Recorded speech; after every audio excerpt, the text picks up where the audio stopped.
മികവുകളും സാധ്യതകളും ലോകത്തിനു മുന്നിൽ തുറന്നുവച്ച കൊച്ചിയിലെ 2 രാപ്പകലുകളുടെ തിളക്കത്തിലാണ് ഇപ്പോഴും കേരളം. വ്യവസായ ലോകം നമ്മുടെ മുന്നിൽ പ്രതീക്ഷയുടെ പ്രകാശം ചൊരിഞ്ഞ 2 ദിനങ്ങൾ. Global invest Kerala summit.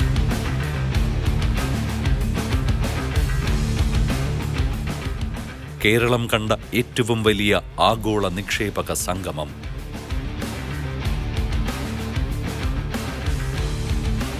We have ensured that no investor coming to Kerala will have to face the cobweb of procedural delays and meet the barriers of red tape. We have made major strides in simplifying procedures as regards investments. Government of Kerala has shown the will to undertake the task of bridging the infrastructural deficit as it realizes that high-quality infrastructure is the necessary condition for investments to come to the state. For making Kerala an investment destination, the Government of Kerala shall strain every nerve and leave no stone unturned. We have an end-to-end approach with a holistic perspective to implement our plan, not incrementally but substantially.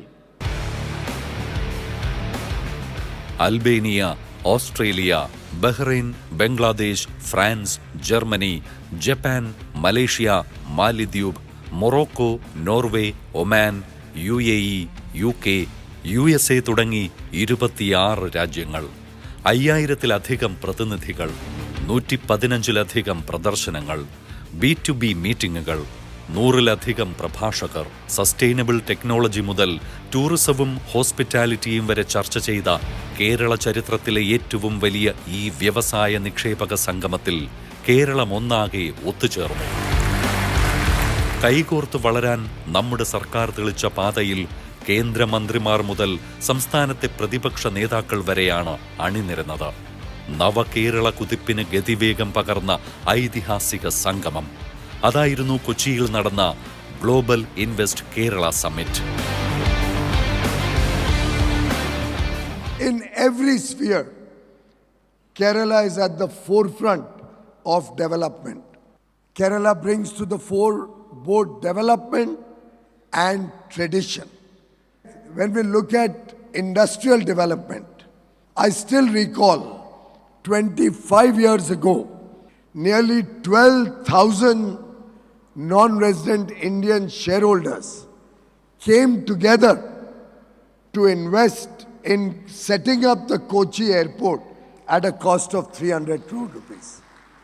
It shows you that entrepreneurship is in the blood of every Keralite.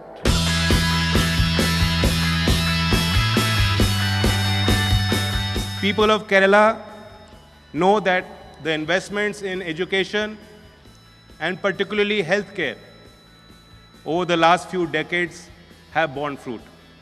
You speak about the Human Development Index, any metric that captures the capacity and the competency of worker base and young people, Kerala is performing at the top. I must say, Kerala, while Mumbai is the gateway of India, Honorable Minister working for the nation but represents Mumbai, he won't mind. Kerala is the gateway to developed India. We firmly believe that fostering a conducive environment for investors is crucial for sustainable business growth. I assure you that regardless of political affiliations, our collective goal is to propel Kerala into a future of economic prosperity and industrial excellence. We are giving our full support in all aspects to the government to make Kerala investment friendly.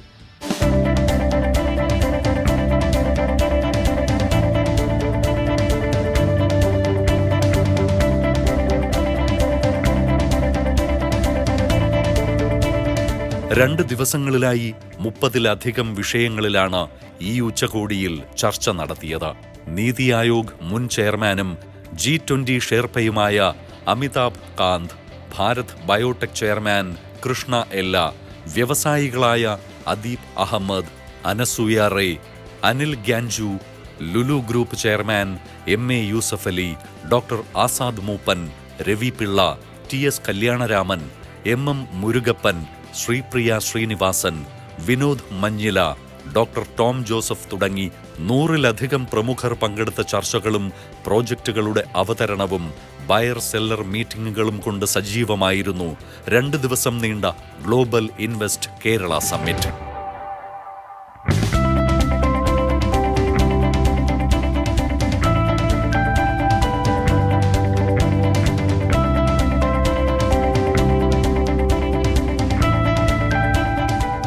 Invest Kerala Global Summit is a platform which is designed to communicate with entrepreneurs and industrialists and business people within the country and internationally. ഇതൊരു കൂട്ടായ്മയാണ്.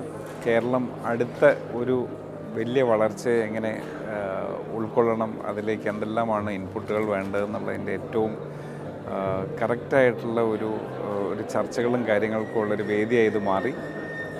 എനിക്ക് തോന്നുന്നു ഇന്ന് ഈ 2 ദിവസങ്ങളിൽ ഇവിടെ ഉരുത്തിരിയുന്ന ഐഡിയകളും ആശയങ്ങളും എല്ലാം നമ്മളുടെ സംസ്ഥാനത്തിൻ്റെ വളർച്ചയ്ക്ക് വലിയ രീതിയിലുള്ള കോൺട്രിബ്യൂഷൻ നൽകും എന്നുള്ള കാര്യത്തിൽ സംശയം. I'm happy to be in Invest Kerala, where I just talked about the future of work and the future of talent. And as we think about it, the world is changing so rapidly right now due to artificial intelligence. More talent is needed, more capabilities are needed to be able to keep pace with the wave of innovation and the wave of technology. Our major supporter of business was Kerala State Industrial Development Corporation, and they continue to be our partner in business since then, even continuing. Tourism മുതൽ ഭക്ഷ്യസംസ്കരണത്തിൽ വരെ കേരളവുമൊത്ത് കൈകോർക്കാമെന്ന് global invest Kerala സമ്മിറ്റിൽ ആഗോള കമ്പനികൾ അറിയിച്ചു. 370-ൽ പരം നിക്ഷേപകർ അതിനുള്ള താൽപര്യപത്രം സമ്മിറ്റിലൂടെ മുന്നോട്ട് വച്ചു കഴിഞ്ഞു. അങ്ങനെ കേരളത്തിന്റെ ചരിത്രത്തിലാദ്യമായി ഒരു വ്യവസായ സംഗമത്തിലൂടെ ഒരു സർക്കാർ 1,52,905 കോടി രൂപയുടെ നിക്ഷേപ വാഗ്ദാനവും ആഗോള വ്യവസായ സമൂഹത്തിന്റെ പിന്തുണയും പുതുതായി 4,81,018 തൊഴിലവസരങ്ങളുടെ പ്രതീക്ഷയും സ്വന്തമാക്കുകയാണ്. സമ്മിറ്റിൻ്റെ ഏറ്റവും പ്രധാനപ്പെട്ട നേട്ടം എന്താണെന്ന് ചോദിച്ചാൽ കേരളം കുറേ കൂടി വിസിബിളായിരിക്കുന്നു. എല്ലാവരും ഒറ്റക്കെട്ടായി തന്നെ നിക്ഷേപം ആകർഷിക്കുന്നതിനും തൊഴിലവസരം സൃഷ്ടിക്കുന്നതിനും ശ്രമിക്കുന്നു എന്നുള്ളതാണ്. 1,52,000 കോടിയിലധികം രൂപയുടെ നിക്ഷേപങ്ങൾ വന്നു എന്നതോടൊപ്പം തന്നെ ഒരു കോൺഫിഡൻസ് ബിൽഡിംഗ്, ഒരു ഗെയിം ചേഞ്ചറായി ഇത് മാറിയിരിക്കുന്നു. കേരളം വ്യവസായം നടത്താൻ പറ്റുന്ന സ്ഥലമാണോ എന്ന് ഗവൺമെൻറ്റോ പ്രതിപക്ഷമോ മാധ്യമങ്ങളല്ല ആധികാരികമായി പറയേണ്ടത്, അത് സംരംഭകരാണ്. ഇവിടെ ഒത്തുചേർന്ന സംരംഭകർ എല്ലാവരും ഒരേ മനസ്സോടെ ശരിയായ രൂപത്തിൽ തന്നെ പ്രഖ്യാപിച്ചു കേരളം ഏറ്റവും മികച്ച വ്യവസായങ്ങൾക്ക് പറ്റുന്ന ഒരു ഇടമാണ്, ഏറ്റവും മെച്ചപ്പെട്ട വൺ ഓഫ് ദി ബെസ്റ്റ് ഇടമാണ് എന്ന് പ്രഖ്യാപിക്കുകയുണ്ടായി. നല്ല രീതിയിൽ നിക്ഷേപങ്ങൾ വന്നു. ഏറ്റവും പ്രധാനപ്പെട്ട ഒറ്റക്കെട്ടായി കേരളം നിക്ഷേപങ്ങൾ ആകർഷിക്കുന്നു. അതിന് നേതൃത്വം നൽകാൻ ഗവൺമെൻറ്റിന് കഴിഞ്ഞിരിക്കുന്നു. മുഖ്യമന്ത്രിയുടെ നേതൃത്വത്തിൽ നടത്തിയ ടീം വർക്കിൻ്റെ വലിയ വിജയം കേരളത്തെ മാറ്റിമറിക്കുന്ന ഒരു ചരിത്രഘട്ടമായി ഈ സമ്മിറ്റ് മാറി എന്നതാണ് ഏറ്റവും പ്രധാന നേട്ടം.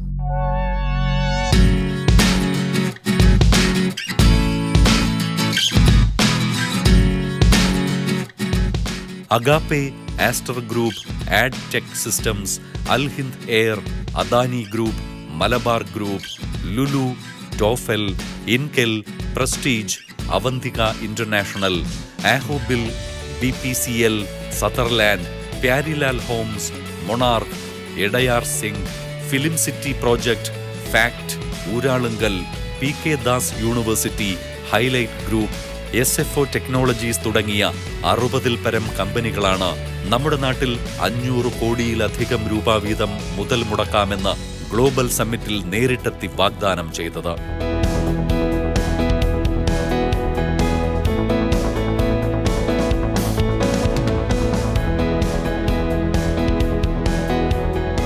ഇതിൽ കേരളത്തിൽ 30,000 കോടിയുടെ നിക്ഷേപം വാഗ്ദാനം ചെയ്ത അദാനി ഗ്രൂപ്പ് മുതൽ 10,000 കോടിയുടെ നിക്ഷേപം ഉറപ്പു നൽകിയ ഹൈലൈറ്റ് ഗ്രൂപ്പ് വരെയാണ് ഉൾപ്പെടുന്നത്.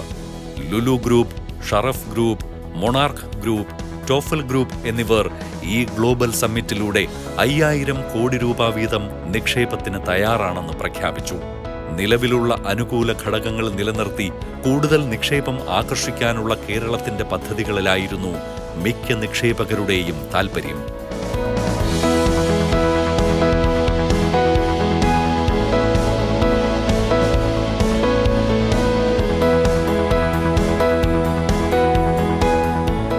I'm sure this event will be a great platform to display Kerala's vibrant investment climate, strategic advantages, and the huge opportunities for investors in this state. Today, Kerala is among the top investor-friendly states in India.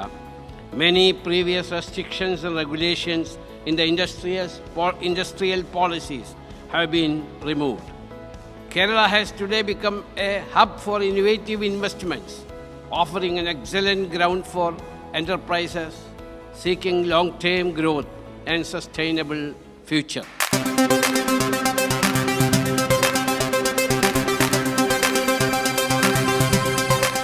മികച്ച hospital connectivity, ഉയർന്ന നൈപുണ്യശേഷി, അടിസ്ഥാന സൗകര്യങ്ങൾ, ഗുണനിലവാരമുള്ള സേവനം, വിനോദസഞ്ചാര മേഖലയിലെ സാധ്യതകൾ, മാനവിക വികസന സൂചികയിലെ മികവ്, തൊഴിലവസരങ്ങൾ, സുരക്ഷിതത്വം, അഴിമതി കുറഞ്ഞ സംസ്ഥാനം എന്ന ഖ്യാതി എന്നിവയെല്ലാം കേരളത്തിന്റെ പ്രധാന ആകർഷണീയതയായി കാണുന്ന നിക്ഷേപകർ കേരളത്തിന്റെ നിക്ഷേപക സൗഹൃദ സഞ്ചാരത്തിന് മികച്ച പിന്തുണയാണ് പ്രഖ്യാപിച്ചത്. വികസന സൂചികകളിലെ 1ാം സ്ഥാനങ്ങളും നിക്ഷേപ സൗഹൃദ അന്തരീക്ഷവും കേരളത്തെ സംരംഭക ലോകത്തിന് പ്രിയപ്പെട്ടതാക്കിയെന്ന് വ്യക്തമാക്കുന്നതായിരുന്നു സമ്മിറ്റിലെ ചർച്ചകളിലെ പങ്കാളിത്തം. കേരളത്തിന്റെ സാധ്യതകളെ തുറന്നുകാട്ടിയ അവതരണങ്ങൾ നടന്ന 30 പ്രത്യേക സെഷനുകൾ, 3 റൗണ്ട് ടേബിൾ ചർച്ചകൾ എന്നിവയിൽ 2 മുഖ്യമന്ത്രി പിണറായി വിജയൻ തന്നെ നേരിട്ട് പങ്കെടുത്തു. 2 ദിവസവും മുഖ്യമന്ത്രിയുടെ പൂർണ്ണ സമയ സാന്നിധ്യവും സംരംഭക സമൂഹത്തിന് ആവേശമായി.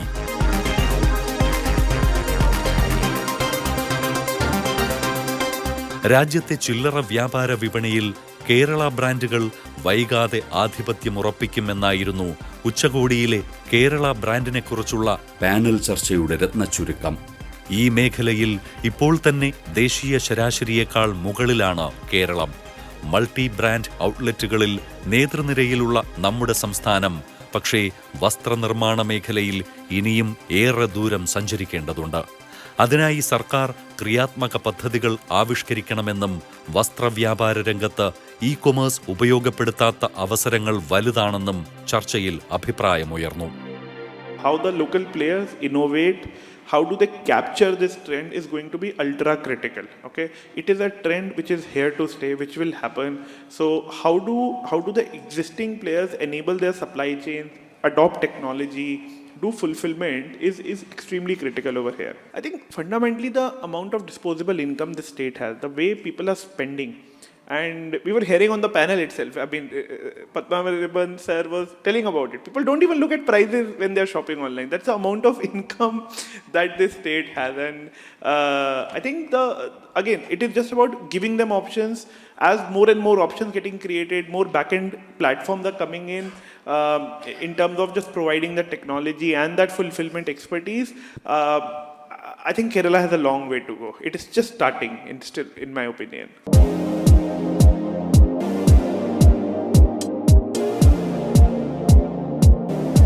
ഓസ്ട്രേലിയയിലെ ന്യൂ സൗത്ത് വെയിൽസിലേക്ക് വയോജന പരിചരണത്തിനായി കേരളത്തിൽ നിന്നുള്ള ഉദ്യോഗാർത്ഥികൾക്ക് സാധ്യതയൊരുക്കുന്ന തരത്തിൽ Norka Roots, K-disk, the migration agency എന്നിവർ ഉൾപ്പെട്ട ധാരണാപത്രം ടാറ്റ ഗ്രൂപ്പിന് കീഴിലുള്ള ആഡ്സൺ ഗ്രൂപ്പും മലബാർ സിമന്റ്സും കേരളത്തിൽ സംയുക്തമായി ബോട്ട് നിർമ്മാണ യൂണിറ്റ് തുടങ്ങാൻ ലക്ഷ്യമിടുന്ന 300 കോടിയുടെ താൽപര്യപത്രം എന്നിങ്ങനെ ഉച്ചകോടിയിൽ പ്രതീക്ഷയായ പദ്ധതികളിൽ നിയമപരമായി നടപ്പിലാക്കാൻ കഴിയുന്ന എല്ലാ വ്യവസായങ്ങളെയും സംസ്ഥാന സർക്കാർ പിന്തുണയ്ക്കുകയാണ്.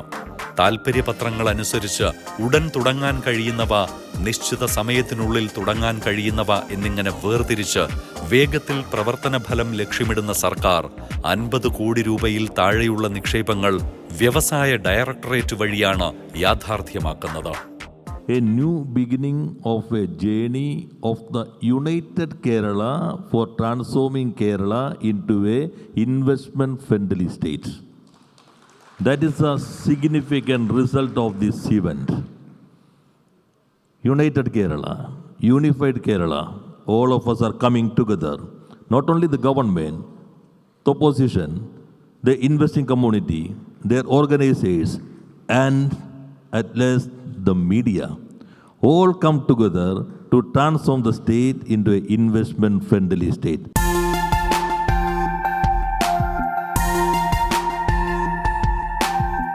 നിക്ഷേപക വാഗ്ദാനമായെത്തിയ പദ്ധതികൾ വേഗത്തിൽ നടപ്പിലാക്കാൻ കേരളം ഫാസ്റ്റ് ട്രാക്ക് സംവിധാനമാണ് അവതരിപ്പിക്കുന്നത്. 3 വർഷത്തിലൊരിക്കൽ ഇൻവെസ്റ്റ് കേരള ഉച്ചകോടി സംഘടിപ്പിക്കുന്ന സർക്കാർ നാടിന്റെ വ്യാവസായികാവശ്യത്തിന് സ്വകാര്യ ഭൂമി നൽകാൻ താൽപ്പര്യമുള്ളവർക്കായി മൊബൈൽ ആപ്പ് സംവിധാനം ഏർപ്പെടുത്തുമെന്നും ദേശീയ പാതകളോട് ചേർന്ന് ലോജിസ്റ്റിക് പാർക്ക് ആരംഭിക്കുമെന്നും വ്യക്തമാക്കിയതോടെ വ്യവസായ കേരളത്തിന്റെ പ്രതീക്ഷകൾക്ക് കൂടുതൽ തിളക്കം വർദ്ധിക്കുകയാണ്. Invest Kerala Global Summit will be conducted triennially, henceforth reinforcing government's commitment to the state development. Once in 3 years, the government will organize a Invest Kerala Summit. Investopia 2026. Investopia is a program organized by Dubai government, UAE government, and he has agreed to host Invest 2026 in Kerala 2026 July. I think it would be a great opportunity. Now we are organizing this. This program will be organizing by them. They will bring the investors to our own states.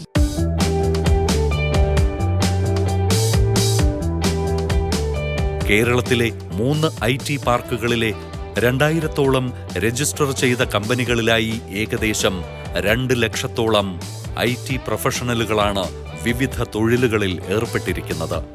Keralam പോലെ ജനസാന്ദ്രതയുള്ള സംസ്ഥാനത്ത് IT ഏറ്റവും അനുയോജ്യമായ തൊഴിൽ മേഖലയായതിനാൽ സർക്കാർ ഈ മേഖലയിലുള്ള നിക്ഷേപങ്ങൾക്ക് വളരെ വലിയ പ്രാധാന്യമാണ് നൽകി വരുന്നത്. അതിന്റെ ചുവട് പിടിച്ച് വിജ്ഞാനാധിഷ്ഠിത വ്യവസായങ്ങൾക്കൊപ്പം IT വ്യവസായ രംഗത്തും വലിയ വാഗ്ദാനങ്ങളാണ് ഇൻവെസ്റ്റ് കേരള ഗ്ലോബൽ സമ്മിറ്റിൽ പ്രഖ്യാപിക്കപ്പെട്ടത്. 24 IT കമ്പനികൾ സംസ്ഥാനത്ത് പ്രവർത്തനം വിപുലീകരിക്കും. അതിലൂടെ 8,500 കോടിയുടെ നിക്ഷേപവും 60,000 തൊഴിലവസരങ്ങളും ഉണ്ടാകുമെന്നാണ് സർക്കാർ പ്രതീക്ഷിക്കുന്നത്. IT വ്യവസായം പരോക്ഷമായി മറ്റു മേഖലയിലെ തൊഴിൽ സാധ്യതകൾക്ക് കൂടി വഴി തുറക്കും എന്നതിനാൽ ഈ മേഖലയിലെ വ്യവസായ വാഗ്ദാനങ്ങൾക്ക് കേരളം പ്രതീക്ഷ നൽകുകയാണ്.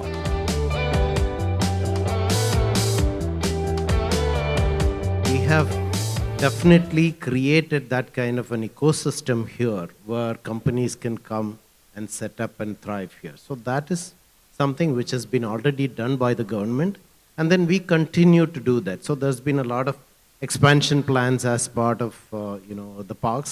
In Trivandrum, I think we do have another 3.5 million from Taurus is coming, and then so there is a quad project which is going to bring in another 1.7 million square feet. And in Info Park, so we have about 1.2 million new development that is happening as of right now.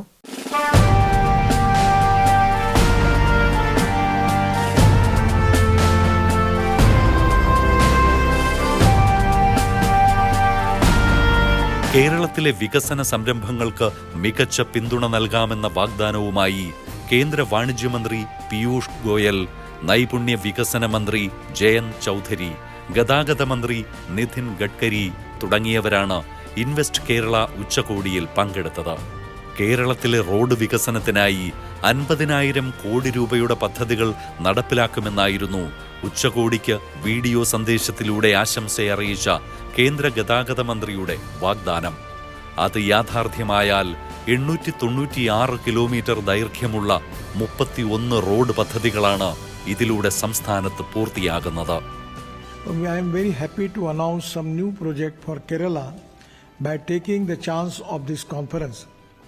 The most important thing, the Kerala infrastructure. The road infrastructure is very important. We have 31 upcoming projects of length 896 km, costing 50,000 crore. One is 4-laning of Palakkad, Kozhikode, strength of NH 966, 5 packages.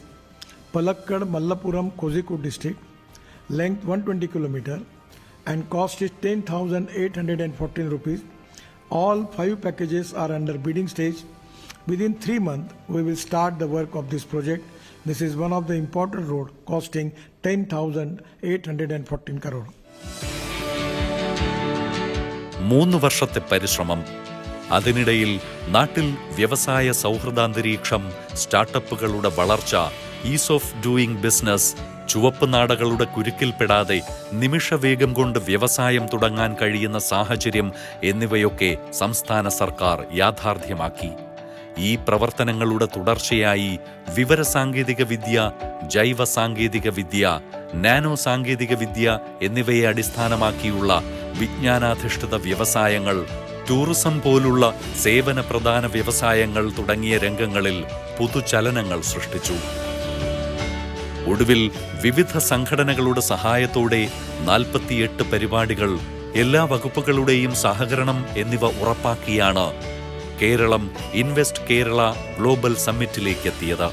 നമ്മുടെ സാമ്പത്തിക മേഖലയ്ക്ക് ഉണർവേകുന്ന വ്യവസായ സംഗമം എന്ന നിലയിൽ കൂടിയാണ് കേരളം ഈ ഉച്ചകോടിയിൽ പ്രതീക്ഷയർപ്പിച്ചത്. എല്ലാ വകുപ്പുകളെയും സമഞ്ജസമായി സമ്മേളിപ്പിച്ച് അതിനാവശ്യമായ പിന്തുണ കൊടുത്തുകൊണ്ട് കൂടുതൽ ആളുകൾ കേരളത്തിലേക്ക് വരും. കേരളത്തിൽ തന്നെയുള്ള വ്യവസായികളുണ്ട്, അവരിൽ പലരും പുറത്ത് വലിയ വ്യവസായങ്ങൾ നടത്തുന്ന ആളുകളുണ്ട്. അവരിവിടേക്ക് വരാനുള്ള കൂടുതൽ സാധ്യതകളുണ്ട്. അതോടൊപ്പം തന്നെ ലോകത്താകെ വിവിധ പ്രദേശങ്ങളിൽ നടത്തുന്ന, ഇന്ത്യയിലെ വിവിധ സംസ്ഥാനങ്ങളിലും ലോകത്തെ വിവിധ രാജ്യങ്ങളിലും വ്യവസായവും വാണിജ്യവും ഒക്കെ നടത്തുന്ന പ്രധാനപ്പെട്ട നിക്ഷേപകർക്ക് ഇവിടേക്ക് വരാൻ പറ്റുന്ന ധാരാളം അവസരങ്ങളുണ്ട് എന്ന് തെളിയിക്കാൻ കഴിഞ്ഞു. ഇതിൻ്റെ ഭാഗമായിട്ട് ഇപ്പോൾ തന്നെ 1.5 ലക്ഷം കോടി രൂപയുടെ നിക്ഷേപങ്ങളുടെ നിർദ്ദേശങ്ങൾ വന്നിട്ടുണ്ട്. പക്ഷേ അവിടെ നിൽക്കുന്നില്ല. ഞാനീ പറഞ്ഞ തനത് വ്യവസായ പദ്ധതികൾ മാത്രമല്ല, കേരളത്തിൻ്റെ വ്യവസായം നമ്മുടെ കൺവെൻഷണൽ വ്യവസായം എന്ന് പറയുന്ന സങ്കല്പത്തിനപ്പുറമുള്ള ധാരാളം നിക്ഷേപ സാധ്യതകൾ കൂടി തുറന്നിടുന്നുണ്ട്. അതിന് ഏറ്റവും കൂടുതൽ നിക്ഷേപം വരും എന്നുകൂടിയാണ് പ്രതീക്ഷിക്കുന്നത്. കേരളത്തിന്റെ മികവുകളും സാധ്യതകളും തേടിയ ഒരാഗോള നിക്ഷേപക ഉച്ചകോടിയാണ് കൊച്ചിയിൽ സമാപിച്ചിരിക്കുന്നത്. ഇവിടുത്തെ ഓരോ വാഗ്ദാനവും ഭാവി കേരളത്തിന്റെ പുരോഗതിക്ക് ശക്തി പകരുന്ന മുന്നേറ്റങ്ങളാണ്. നാടിന്റെ വികസന സ്വപ്നങ്ങൾക്കാണ് ഇവിടെ പുതിയ ചിറകുകൾ മുളയ്ക്കുന്നത്. അതിലൂടെ നാം പണിതുയർത്തുന്നത് പുതുമയുള്ള, ഉറപ്പുള്ള നവകേരളത്തെയാണ്.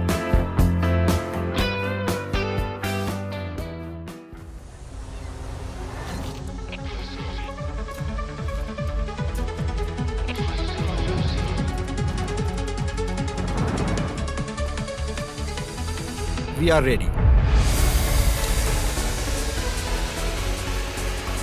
Kerala is ready. Kerala is ready.